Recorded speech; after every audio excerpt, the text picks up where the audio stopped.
बसले, झाली तयारी. 7 वाजलेत, गाडी आली, रिक्षा.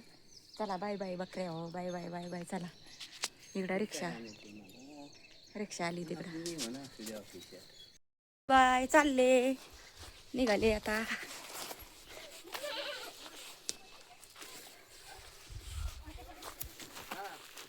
Bye bye bye. बसा.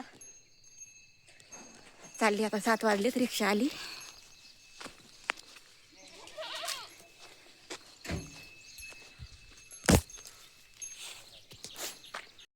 सगळ्यांना कशा आहात? बरे आहात का? झाली आपली ड्युटी चालू. आली मी, पोचले आत्ताच्या एवढे 6 वाजता पोचले.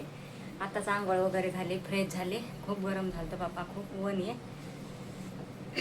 एवढं ऊन का बापा, एवढे डोळे दुखायला लागलेत ना. आणि हे डोकं जरा, केस धुतले, जरा बरं वाटलं. खूप ऊन झालंय, खूप ऊन लागलं. बोलता पण आहे ना व्यवस्थित. बघा, झाली आपली ड्युटी चालू. इकडे भात टाकला शिजायला, दूध आणलं येताना. दूध टाकलंच पण ते दूध तापायला ठेवलंय. इकडे भांडे बघा, हजर आहेत आपल्याला घासायला लगेच. दम नाही भांड्याला. येताना मिरची कोथिंबीर आली, मिरच्या आणल्या आणि वांगे आणले बघा बाजारातून. सकाळीच वांगे आणले होते, 10 रुपये पाव आणले होते.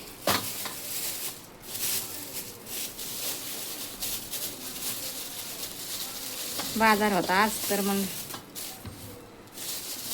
आणले वांगे 10चे पाव. बाकी काही नाही आणलं.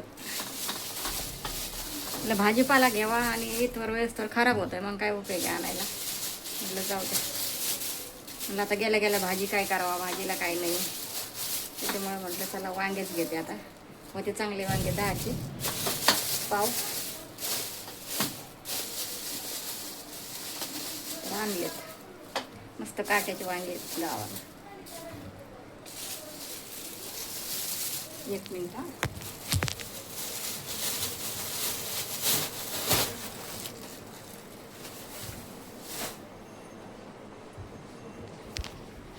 हे बघा, काट्याचे वांगे तुम्हाला मस्तपैकी दाखवते. आणि मला तर काही बोलू वाटाना, काही होय ना. मला असं वाटतं आराम करावा, झोपावं जरा. पण आता हे दूध गरम करते, भात टाकते, भाकरी तर आणल्या तर सोबत.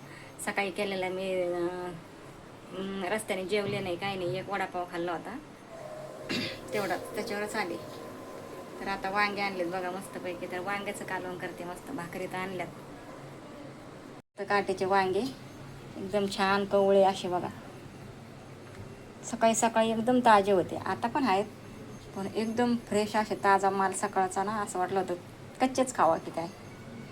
एवढे भारी वांगे आहेत गावचे बघा. आता करते मस्त काळ्या मसाल्यात. आल्याबरोबर आंघोळ केली, कपडे धुतले, घर झाडलं, घर पुसलं.